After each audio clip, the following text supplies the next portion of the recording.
గారిని వేదికపైకి రావాల్సిందిగా కోరుతా ఉన్నాం. గౌరవనీయులు మాణిక్ ఠాగూర్ గారు.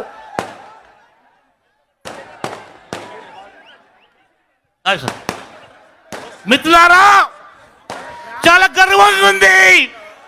మహేందర్ గడ్డ మీద ఈ రోజు మన పులిబిడ్డ ఈ దేశాన్ని కాపాడిన కుటుంబంకి వచ్చి సాహసం చేసి కన్యాకుమారి నుంచి కాశ్మీర్ వరకు పాదయాత్ర చేయడానికి ఈ భారత్ జోడోను నఫరత్ హటావో భారత్ జోడో ఆ కార్యక్రమానికి ముఖ్య అతిథిగా వచ్చేసిన గౌరవనీయులు ప్రియతమ నాయకులు రాహుల్ గాంధీ గారిని స్వాగతం కనిపిస్తున్నాం. అదేవిధంగా మన నాయకులు పెద్దలు గౌరవనీయులు ఏఐసిసి ఇన్ఛార్జ్ కేసీ వేణుగోపాల్ గారు, అలాగే మన ఇన్ఛార్జ్ ఠాకూర్ గారు, వేదిక మన ప్రియతమ నాయకులు యువకుల ఆశాజ్యోతి పెద్దలు గవర్నర్ పిసిసి అధ్యక్షులు రేవంత్ రెడ్డి గారు, అతనితో పాటు మన సిఎల్పి నాయకుడు సమాజ మార్పు కొరకు ఎప్పుడు మాట్లాడే నాయకుడు బట్టి గారు, అలాగే పెద్దలు మన వంశచంద్రెడ్డి గారు, సంపత్ గారు, మిగతా అందరి నాయకులకు స్వాగతం పలుకుతూ ఈ గడ్డ పోరాటాల గడ్డ, భూమి కొరకు భుక్తి కొరకు పేదల విముక్తి కొరకు పోరాడిన గడ్డ. ఈ గడ్డ నుంచే భారత్ జోడో యాత్రను మన గడ్డ మీద వచ్చింది. తప్పక ఆశయం ఉంది. ఏ లక్ష్యంతో ఈ ఆశయంతో ఈ కార్యక్రమం నిర్వహించారో ఆయన తీసుకున్నారో తప్పక సఫలమవుతుంది. राहुल जी, मैं उम्र के लोग आपकी स्वातंत्र के लिए, आज इस देश के स्वातंत्र के लिए जो शहीद हुए, उसी तरह आज आप इस देश के लिए जोड़ने के लिए ये जो कदम उठाया है उसके लिए हम सब आपके साथ है, साथ रहेंगे. आप संघर्ष करो, आप लड़ो, आप हमके साथ है. ये महेंद्र की जमीन हमेशा ऐसा करने का काम है. मैं मन प्रियतम नायकुలు గౌరవనీయులు పెద్దలు పిసిసి అధ్యక్షులు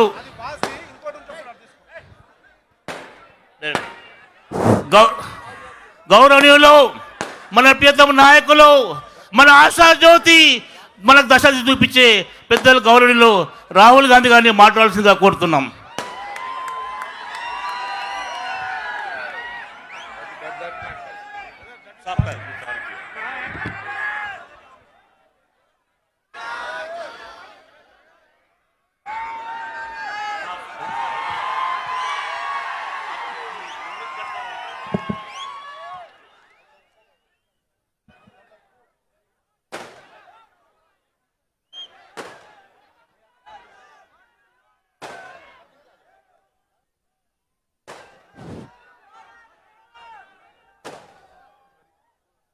स्टेज पे कांग्रेस पार्टी के सीनियर नेता,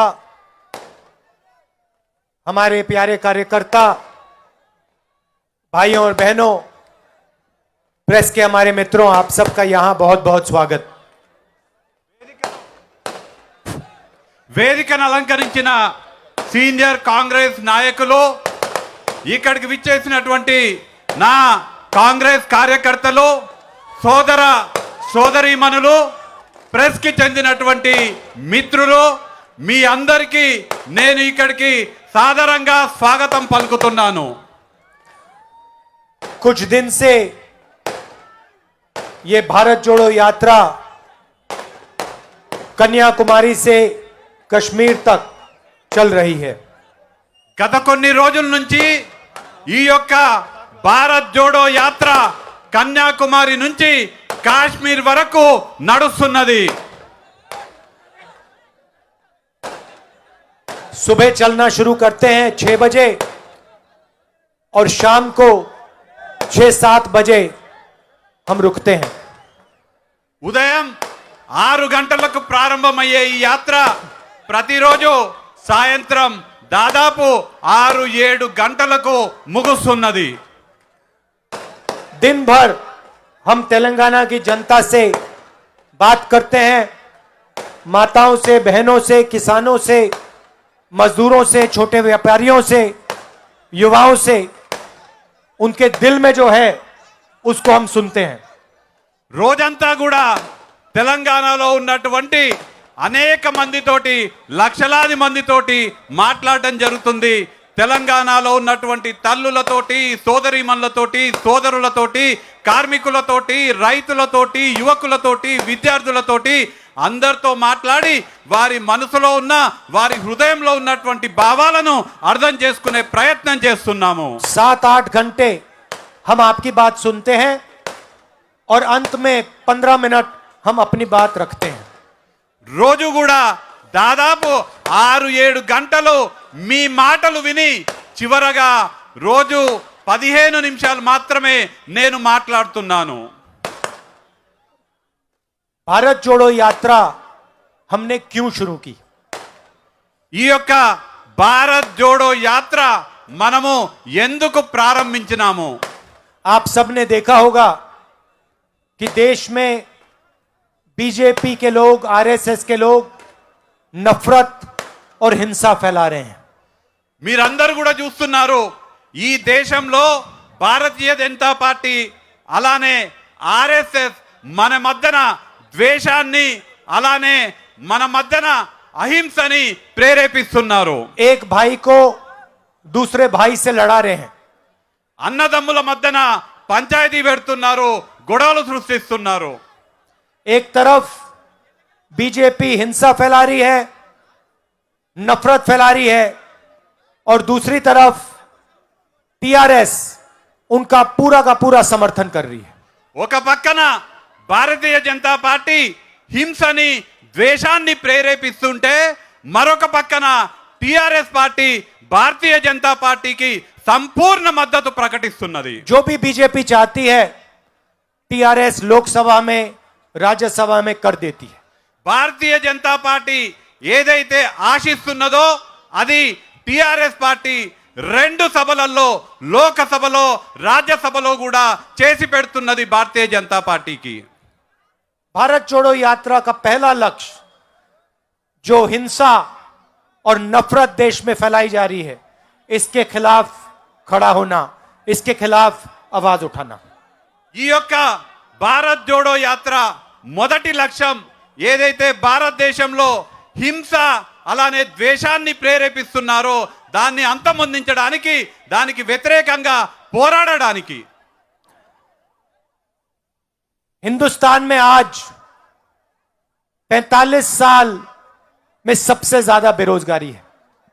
దేశంలో, భారతదేశంలో నేటి వరకు అత్యధిక నిరుద్యోగం ఈ రోజు మన దేశంలో ఉన్నది.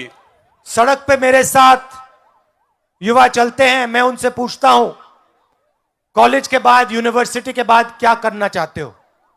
యాత్రలో భాగంగా యువకులతో మాట్లాడినప్పుడు నేను అడుగుతాను వాళ్ళని, కాలేజీ పూర్తయిన తర్వాత మీరేం చేస్తారని నేను వారిని ప్రశ్న అడుగుతున్నాను.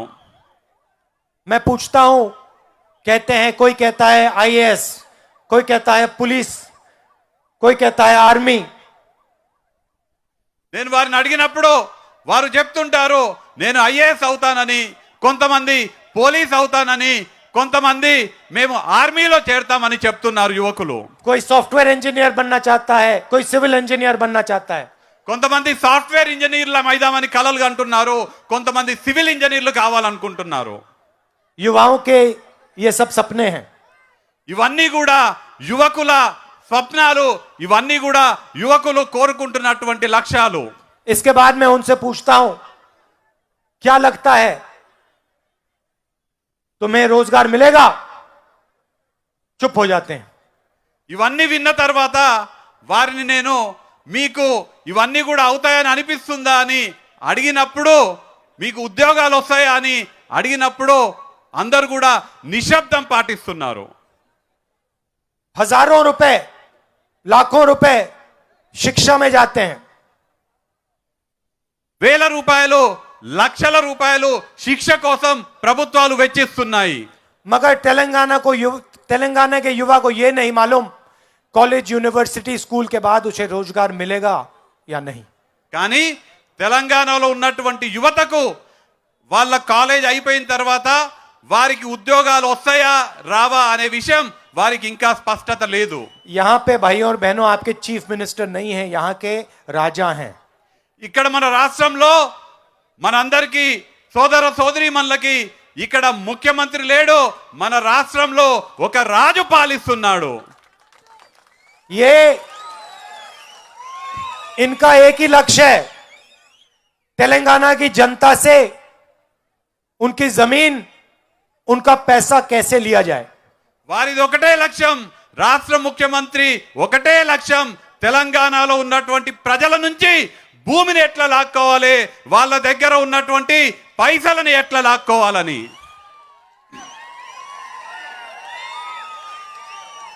हर शाम चीफ मिनिस्टर भूमि पोर्टल को देखते हैं, धरनी पोर्टल, भूमि ప్రతి पोर्टल. ప్రతి సాయంత్రం ముఖ్యమంత్రి గారు ధరణి పోర్టల్ ని చూస్తారు. किसने क्या खरीदा, ఎవరెవరు ఎక్కడెక్కడ ఏమేం కొన్నారని. उसमें उनको वो भी पता लग जाता है कि उन्होंने कितना खरीदा. దాంట్లో ఆయనకు ఇది కూడా తెలుస్తుంది, ఆయన ఏం కొన్నాడు, ఎంత కొన్నాడని. उनकी शाम को पर्सनल रिपोर्ट मिल जाती है. ప్రతి సాయంత్రం కూడా ఒక పర్సనల్ రిపోర్ట్ వారికి వస్తుంది. कहां कहां कहां चीफ मिनिस्टर ने किसकी जमीन हड़पी. ఎక్కడెక్కడ ముఖ్యమంత్రి ఎవరెవరి భూమి లాక్కున్నాడని. आज मैं आदिवासी भाइयों बहनों से मिला. ఇవాళ నేను గిరిజన సోదర సోదరీమణులతోటి కలవడం జరిగింది. दलित भाइयों से मिला. దళిత సోదర సోదరీమణులతో కూడా కలవడం జరిగింది. फॉरेस्ट राइट्स एक्ट में हमने आदिवासियों को जमीन देने की कोशिश की.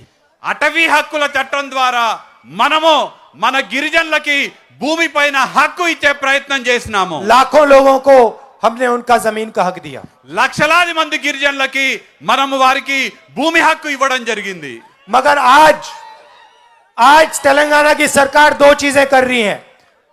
కానీ ఇవాళ తెలంగాణ ప్రభుత్వం రెండు విషయాలు చేస్తున్నది. उनकी जमीन छीनने की कोशिश कर रही है, వాళ్ళ భూమిని లాక్కునే ప్రయత్నం చేస్తున్నది.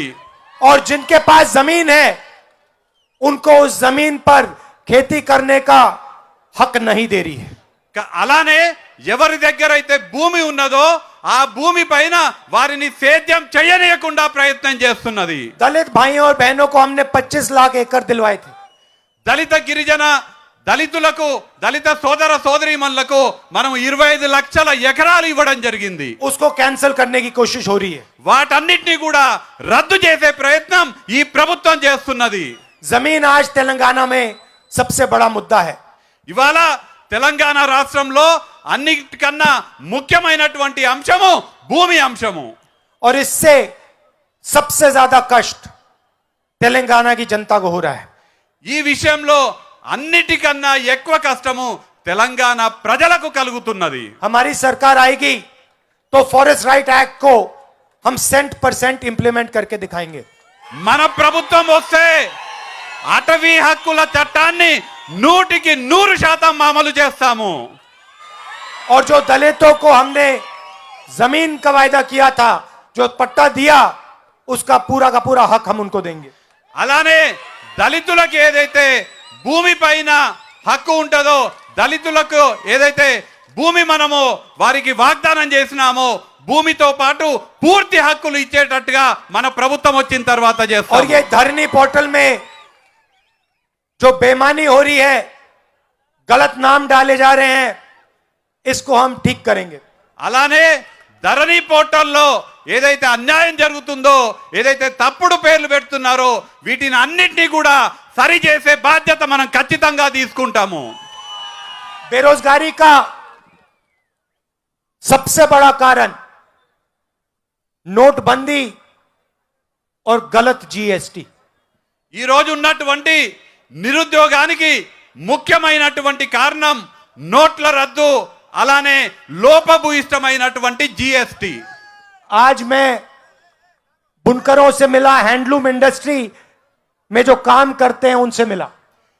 ఇవాళ నేను మన రాష్ట్రంలో ఉన్నటువంటి చేనేత వర్గాల వారితోటి కలవడం జరిగింది. और उन्होंने मुझे बताया कि जीएसटी ने उनके बिजनेस को बर्बाद कर दिया, उनके काम को खत्म कर दिया. వారు చాలా స్పష్టంగా చెప్పడం జరిగింది, జిఎస్టి ద్వారా వారి వ్యాపారానికి నష్టం జరిగింది, వారు తీవ్రమైనటువంటి ఇబ్బందుల్లో కూరుకోవడం జరుగుతున్నది. 18% जीएसटी लागू कर दी उन पर. 18% జిఎస్టి అమలవుతున్నది వాళ్ళపైన. भाइयों और बहनों, नोटबंदी और जीएसटी ने जो छोटे बिजनेस वाले, मिडिल साइज बिजनेस वाले, छोटे व्यापारी हैं, उनकी जिंदगी बर्बाद कर दी है। ఇదేదైతే జిఎస్టి ఉన్నదో చిన్న వ్యాపారస్తులు అలానే మధ్యతరగతి వ్యాపారస్తుల జీవనాన్ని తీవ్రమైనటువంటి సంక్షోభంలోకి నెట్టేయడం జరిగింది. जीएसटी और नोटबंदी हिंदुस्तान के सबसे अमीर लोगों को फायदा पहुंचाने के लिए किए गए हैं। జిఎస్టి అలానే నోట్ల రద్దు మన భారతదేశంలో ఉన్నటువంటి అత్యంత ధనికుల లాభం కోసం తీసుకురావడం జరిగింది. और जीएसटी और नोटबंदी के बाद जो छोटा बिजनेस चलाता था, जो मिडिल साइज बिजनेस चलाता था, उन सब के बिजनेस व्यापार बंद हो गए हैं। అలానే ఈ జిఎస్టి నోట్ల రద్దు తర్వాత ఎవరెవరైతే చిన్న చిన్న వ్యాపారాలు మధ్యతరగతి వ్యాపారాలు చేసుకుంటారో వాళ్ళ వ్యాపారాలు మొత్తం కూడా మూసుకుపోవడం జరిగింది. दिल्ली में हमारी सरकार आएगी तो हम जीएसटी को बदलेंगे और एक टैक्स, सिर्फ एक टैक्स होगा, 5 टैक्स नहीं होने वाले। కేంద్రంలో మన ప్రభుత్వం వచ్చినప్పుడు ఖచ్చితంగా జిఎస్టిలో మార్పులు తీసుకురావడం జరుగుతుంది. అలానే మొత్తం కూడా ఒకటే జిఎస్టి ఉంటది దేశవ్యాప్తంగా. और जैसे हम किसानों की पहले मदद करते थे, जैसे हमने किसान कर्जा माफ किया था, वैसे ही हम किसानों की मदद करेंगे। ఏ విధంగా అయితే రైతులకి ఎప్పుడు కూడా సహకరిస్తున్నామో, ఏ విధంగా అయితే రైతు రుణమాఫీ చేయడం జరిగిందో, మళ్ళీ కూడా రైతు రుణమాఫీ కాంగ్రెస్ ప్రభుత్వం చేపడుతుంది. भाइयों और बहनों, इस यात्रा में आपने पूरा का पूरा समर्थन दिया है। సోదర సోదరి మల్లారా, మీరందరూ కూడా ఈ యొక్క యాత్రకు మీ సంపూర్ణ మద్దతు ఇవ్వడం జరిగింది. पूरा पूरा प्यार आपने इस यात्रा को दिया। మీ అందరు కూడా అమితమైనటువంటి ప్రేమని ఈ యాత్రకు ఇవ్వడం జరిగింది. आप देखिए, इस यात्रा में अलग अलग धर्म के लोग, अलग जात के लोग, अलग भाषा बोलने वाले लोग सब चलते हैं। మీరందరూ గమనిస్తే ఈ యాత్రలో వివిధ కులాలు, మతాలు, వివిధ భాషలు మాట్లాడే వాళ్ళు ఈ యాత్రలో నడుస్తున్నారు. इस यात्रा में आपको हिंसा, नफरत नहीं दिखाई देगी। ఈ యాత్రలో మీకు ఎక్కడ కూడా హింస గాని ద్వేషం గాని కనిపించదు. इसमें कोई गिरता है, धक्का लगता है, गिरता है, एकदम सबके सब लोग उसे उठा लेते हैं, मदद करते हैं। ఈ యాత్రలో ఎవరైనా ఎక్కడైనా తట్టుకొని కింద పడితే పక్కనున్నటువంటి వాళ్ళు అందరూ కూడా వచ్చి వారిని లేపి వారికి సహకరించే ప్రయత్నం చేయడం మన అందరం కూడా చూస్తుంటాం. यही सच्चा हिंदुस्तान है। ఇదే నిజమైన భారతదేశం. तो इसके लिए मैं दिल से आपका धन्यवाद करना चाहता हूं। దీనికోసం నేను హృదయపూర్వకంగా మీ అందరికీ కూడా కృతజ్ఞతలు తెలియజేసుకుంటున్నాను. आमतौर से सुबह जब व्यक्ति उठता है, चलता है, तो थकान नहीं होती। ఉదయం ఎవరైనా లేచిన తర్వాత నడుస్తున్నప్పుడు ఎక్కువగా శ్రమ పడము. 6-7 घंटे चलने के बाद व्यक्ति थक जाता है। 6-7 గంటలు నడిచిన తర్వాత నీరసం వస్తుంది. यहां यात्रा में 7 घंटे के बाद कोई थकान नहीं होती। ఇక్కడ ఈ యాత్రలో మాత్రం 7 గంటలు నడిచిన తర్వాత కూడా ఎవరిలో కూడా ఆ అలసట అనేది కనపడట్లేదు. 7 घंटे चलने के बाद लगता है कि अभी शुरुआत की है। 7 గంటలు నడిచిన తర్వాత కూడా ఈ యాత్రలో నడుస్తున్నటువంటి వాళ్ళకు అరే ఇప్పుడే ప్రారంభించామా అన్నట్టుగా అనిపిస్తుంది. इसका कारण है, దీనికి ఒక కారణం ఉన్నది. मैंने पहले सोचा, बात समझ नहीं आ रही थी, ये कैसे हो रहा है। నేను మొదట ఆలోచన చేస్తే ఎందుకు ఇట్లా అవుతుంది అనేది నాకు కూడా అర్థం కాలేదు. कैसे हो सकता है कि पूरे दिन थकान ही नहीं होती।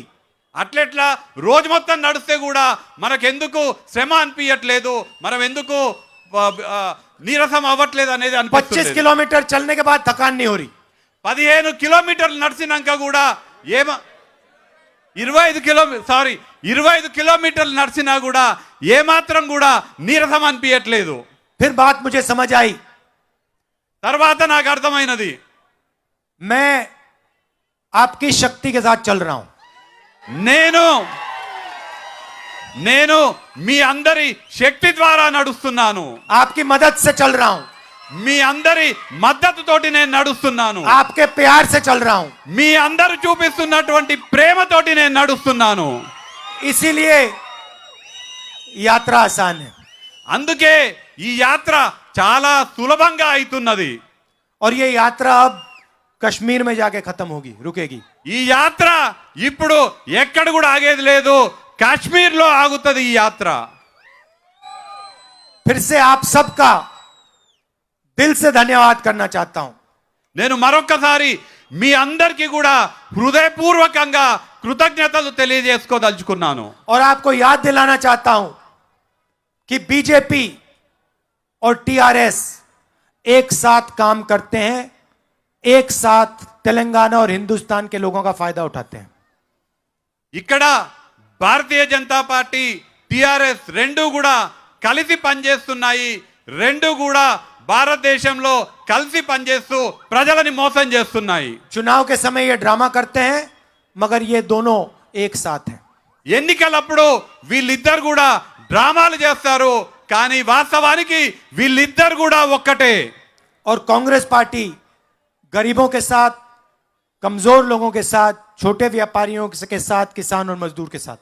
కానీ కాంగ్రెస్ పార్టీ పేదలతోటి, రైతులతోటి, కార్మికులతోటి ఉండే పార్టీ. आप सबका बहुत बहुत धन्यवाद। नमस्कार, जय हिंद। మీ అందరు కూడా మనస్ఫూర్తిగా నమస్కారాలు, కృతజ్ఞతలు. జై హింద్.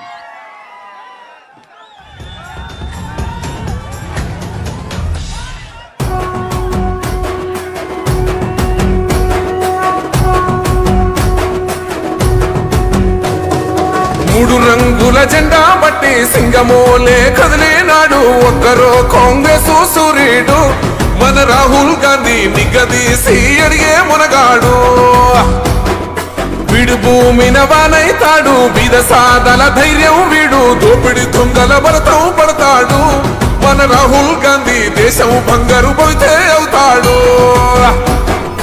ఇందిరమ్మ సంక్షేమాలు, సోనియమ్మ చేసిన మేలు, స్వాతంత్రం తెచ్చిన పార్టీ తెలంగాణ ఇచ్చిన పార్టీ. మూడు రంగుల జెండా బట్టి సింగమోలే కదిలినాడు ఒక్కరో కాంగ్రెస్ సూర్యుడు మన రాహుల్ గాంధీ నిగదీసి అడిగే